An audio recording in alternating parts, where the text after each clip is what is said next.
Dear ROTV viewers and friends of the Republican Party from wherever you're watching this show, I'm Jonathan Constantine, chairman of the Hellenic Chapter of Republicans Overseas, and also the director of the East Med Strategic Studies Institute. In this ROTV show, we're glad to have with us Marc Zell, a very well-known lawyer in Israel, who also happens to be the chapter leader of probably one of the largest Republicans Overseas international chapter in Israel. Marc, it's great to have you again on the show. And today we really have a lot to talk about. Let's start. It's great to be with you today. Yeah. Let's start on the latest news. Today is May 10th, 2024, and give us an update on the latest on the Rafah incursion. Well, I just tweeted on my X account that fierce fighting is going on right now in Gaza, really all over Gaza, both in the north and at the Rafah crossing in the south on the Egyptian border. It looks like Israel is finally going to keep its promise to destroy Hamas and its Islamist terrorist cronies and recover the hostages, God willing, and prevent Gaza from ever again being a festering point for terrorist actions against Israel and other countries in the region. That's happening now.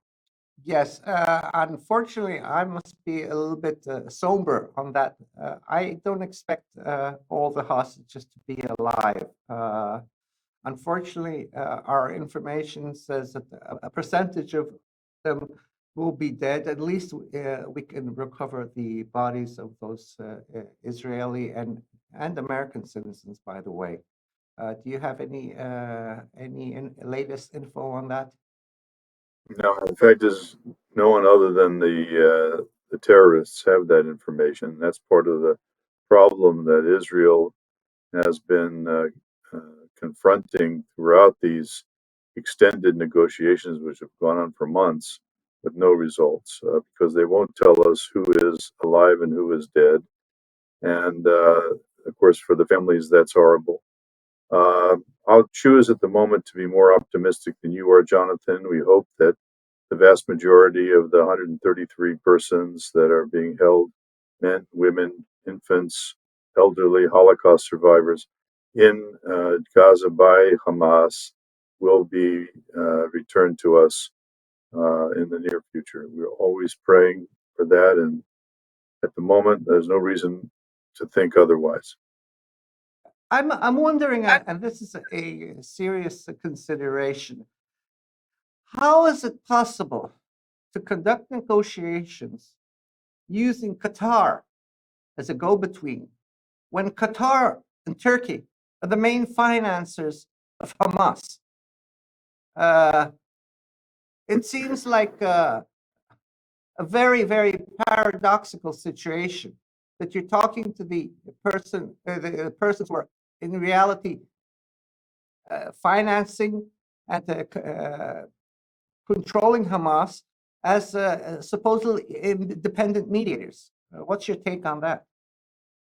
Well, I agree with you. I think Qatar and Egypt have been less than neutral in these negotiations, Qatar in particular. The main financer for Hamas is Iran, and so let's not forget that. Qatar acts primarily, not exclusively, but primarily as a go-between, taking Iranian money and bringing it in to Gaza. I have to say, I mean, that's in all candor, that those financial transactions took place with the open support of the Israeli government prior to October 7th.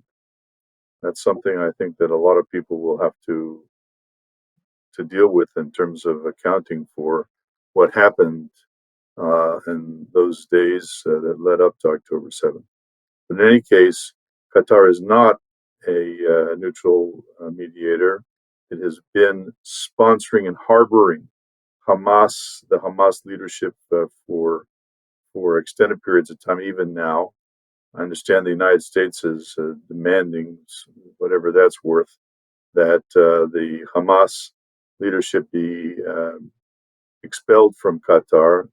Turkey is probably the place they'll go in the event that actually happens, if it does happen.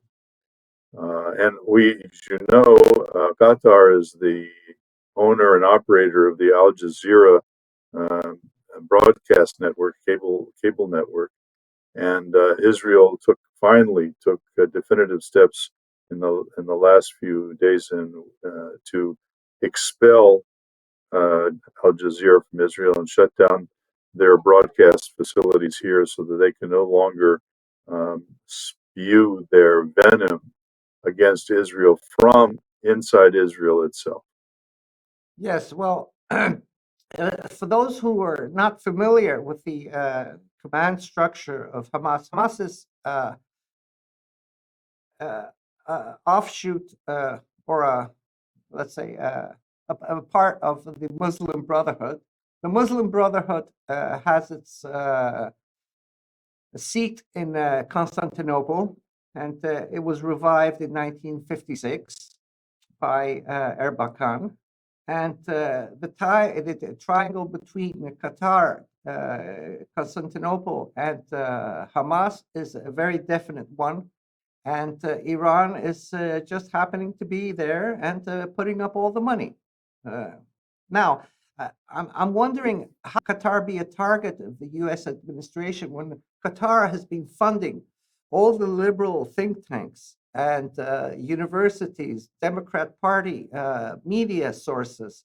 Do you think that under the current administration, Qatari power will diminish in the United States? I mean, No, Cornell current just administration. yes. In the current administration, I don't have any hope that will happen. The current administration lacks backbone to deal with anything. They're just reactive. They don't have a Middle East policy, in my view. They don't have a foreign policy, from what I can tell. All they're doing is reacting in a way that they think will help their chances of being reelected in the coming November elections. But there are things that can be done. You're correct in describing the extent to which Qatari funding has infiltrated into our universities. I was talking to someone this week who says that the Qatari influence is not only felt at the university level, but also in grades K to 12. You can't believe this, and nothing is being done really to stop it. One of the problems that the U.S. has with Qatar is that there is a large military base in Qatar. And it has been there since for at least 20 years or more, and that's the kind of leverage that the Qataris have over the United States. If the Qataris decide to terminate the U.S. based presence there, that will be a serious blow to a U.S. military presence in the Middle East, for what that's worth. Now, with this administration, the U.S. presence in the Middle East is very weak and is getting weaker. And countries like Qatar are using their leverage to push the Americans around. That's another reason why we need to change administrations come November, put an end to this so-called leadership from behind, the emaciation of American presence in the Middle East, and to reinvigorate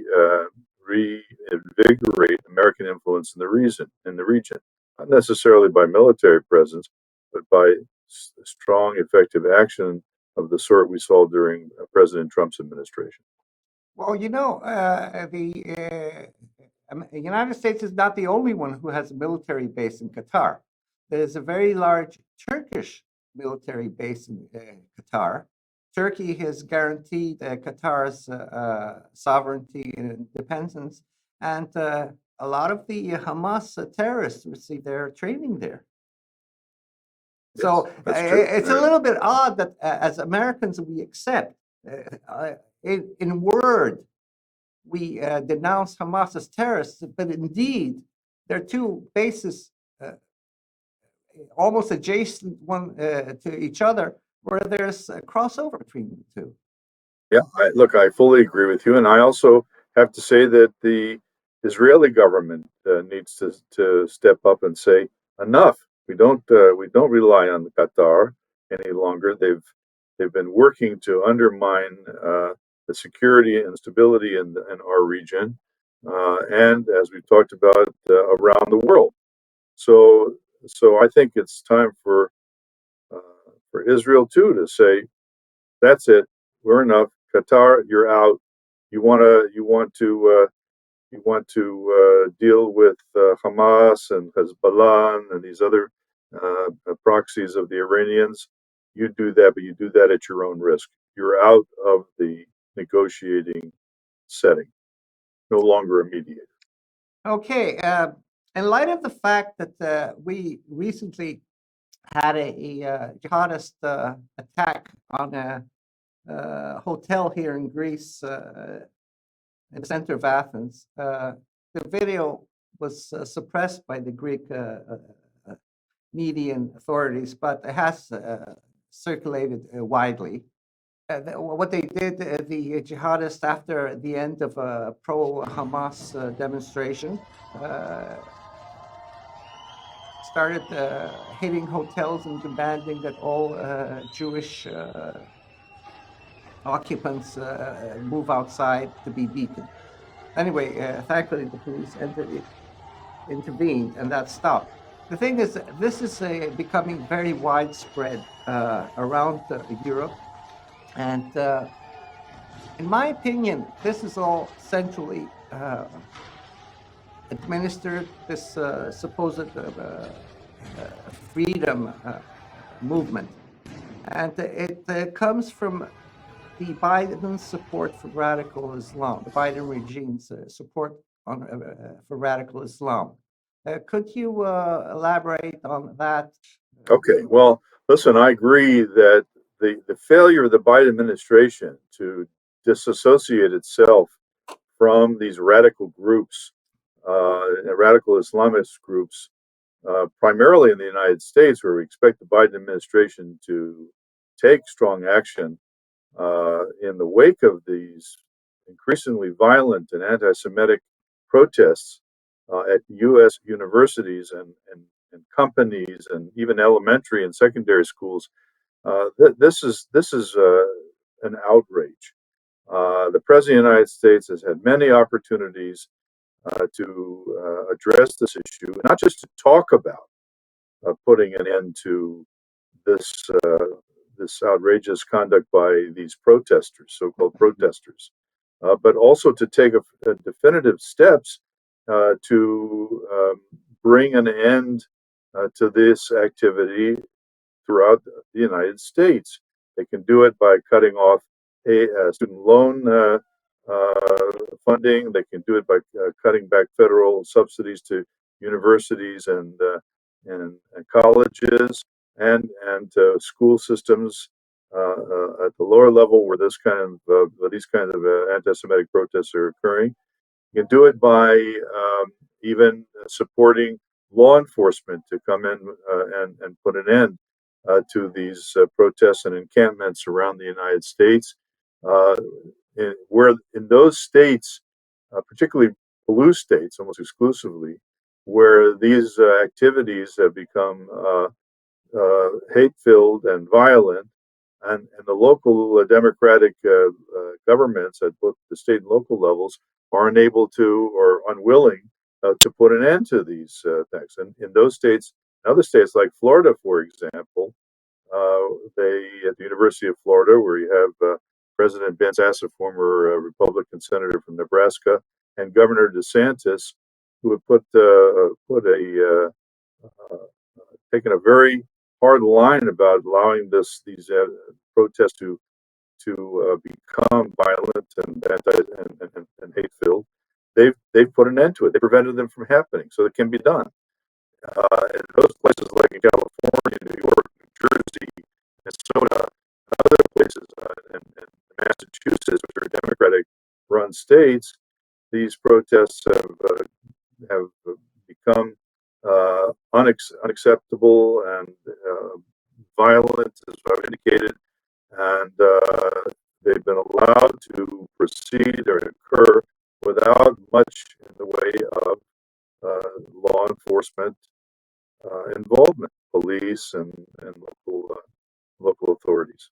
Well, That has to Mark, be put an end I to. think that Biden has realized that if he loses the radical Muslim vote, he's going to lose the elections. But on the other hand, if he loses if he gains the radical Muslim vote, he will lose the moderate Democrat. So it's a lose-lose situation for him. Well, I'll tell you, it's really not just about the Muslim vote. Okay, the Muslims are a relatively small group of people in the United States. Yes, but they're What in the Michigan. problem? Well, okay, they're in Michigan and they're in Wisconsin. But the big problem, Jonathan, is the influence that these Islamist groups have through other progressive organizations funded by George Soros and similar And Qatar. and Qatar and China and all kinds of other hostile anti-American So we're talking organizations. about election influencing the U.S. elections. We're going to have to. And what's the problem? What's the problem? Nobody's doing the problem anything about is for the Democrats. Just let me finish. There's the problem with the administration is that the Democratic Party cannot win the 2024 elections, either at the presidential elections or the Senate and House elections, unless it has an activated base. And the base is consists of progressives, young people in particular, who came out in large numbers in 2020 and to some extent in 2022 in the midterms. But in this election, they are extremely hostile to the Biden administration. In my view, it's incomprehensible because the Biden administration's, in their view, support for Israel. We'd see it much differently. But nevertheless, that base is not energized, and without those progressives, the radical left, coming out and not only voting but actually working to support the Biden candidacy, I don't think that the president stands a chance of being reelected. There's a very good chance Republicans will take the Senate and hold on to the House, where things are a little bit more delicate. But that's the problem the Democrats are facing, and that brings us. And they're in panic. They're in a panic mode because of that. So I think in the coming weeks, we may see. I don't know. We'll see if I'm right about this. We may see Joe Biden following in the steps of Lyndon Johnson in 1968 and pulling himself out of the race before the Democratic convention in Chicago in August of this year. And if that happens, well, that's going to be say it's going to be interesting is a huge understatement. It's going to be chaotic and dramatic. Well, in chaos, whenever there's chaos, the vultures win out. I wanted your take on one last item, but not least. Recently, the Senate passed a triple to be exact, appropriation bill for Ukraine and Israel and a little bit for Taiwan. The reason it went through the Senate as a double bill, in my estimation, you probably agree, is that if it had gone solely for Ukraine, there might have been much more opposition due one to the mishandling of the funds by the Ukrainian government and possible kickbacks to the DNC. But that's me saying that. Okay, and what happened is that there was a double deal package Israel. My opinion is, based on the solid evidence we have gathered, is that the Biden administration, at the time of the passing of the double financing bill for Ukraine and Israel, already had in mind the fact that it would never deliver the military aid package to Israel, but deliver only the quote unquote humanitarian aid to the Gaza Strip, which essentially is subsidy of Hamas. What's your take on that? Well, I agree with you. I think the administration have been trying to get the Congress, not just the Senate, but the Congress as a whole, to support the supplemental appropriation for the Ukraine. They wanted $60 billion just for the Ukraine, and they kept running into Republican opposition, primarily in the House, but also in the Senate.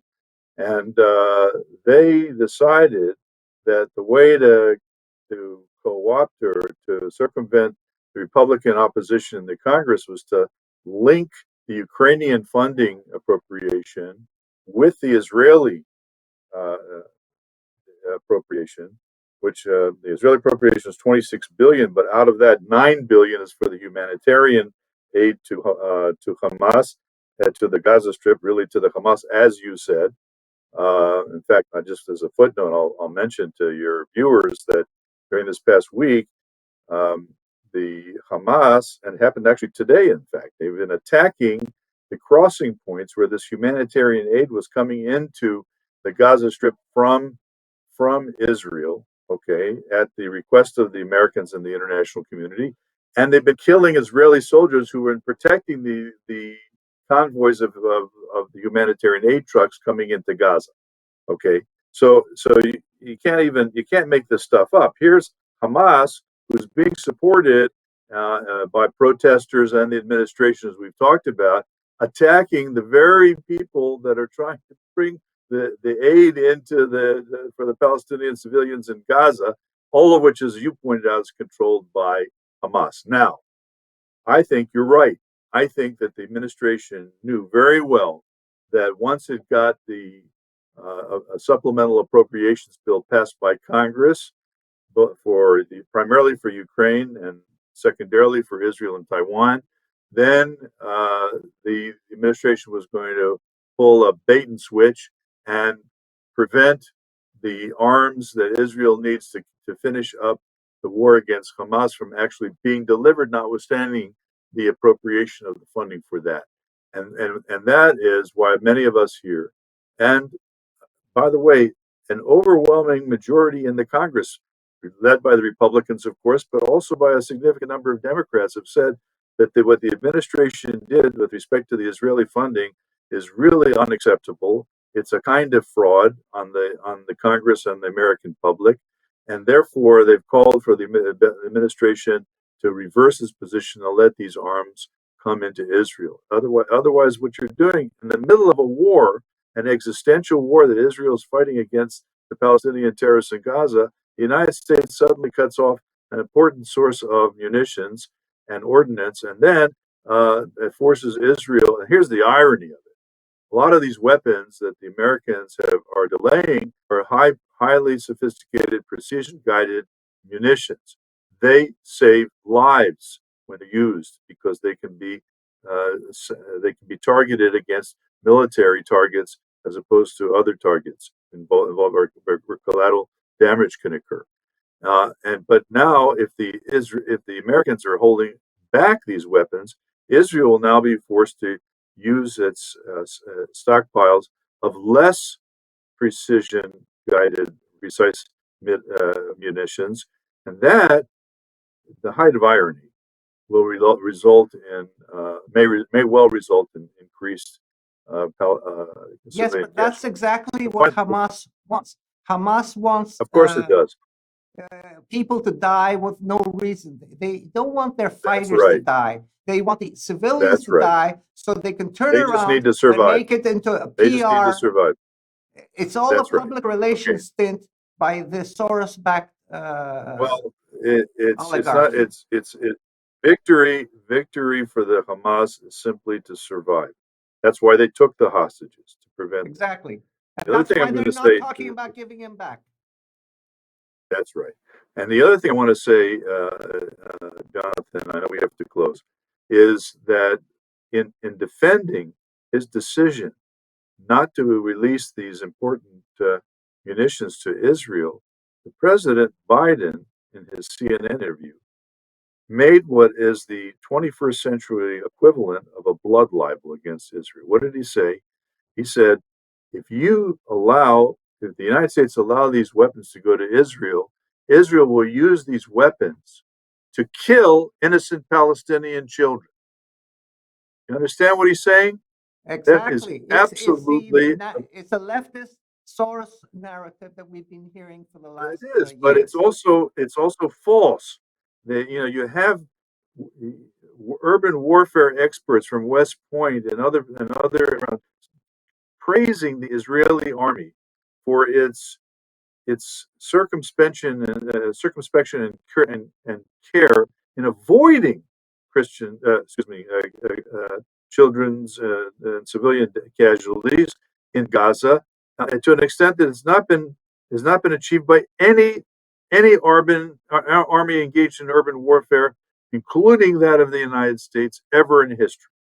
And yet, the President of the United States is basically accusing Israel of wanting to deliberately uh, kill Palestinian children by using arms that the United States developed and is using itself around the world.